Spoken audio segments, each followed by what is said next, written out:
the president of Kosovo, Hashim Taci, the prime minister, Ramush Haradinaj, they are kingpins in the Albanian mafia there. They are sex slavers, murderers, organ traffickers.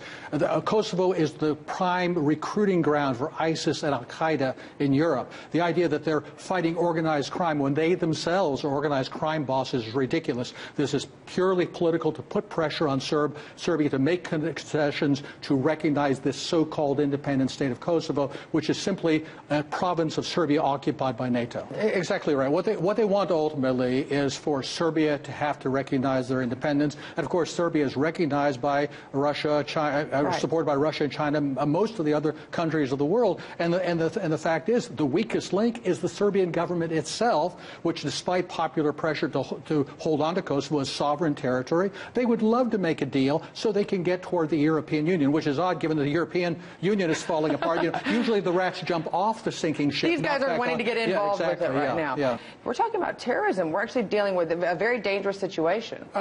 Unfortunately, NATO and the European Union are acting as enablers for organized crime and terrorism by maintaining this fiction of this fraudulent state and protecting them from Serbia, from the Serbian army and from Serbian sovereignty.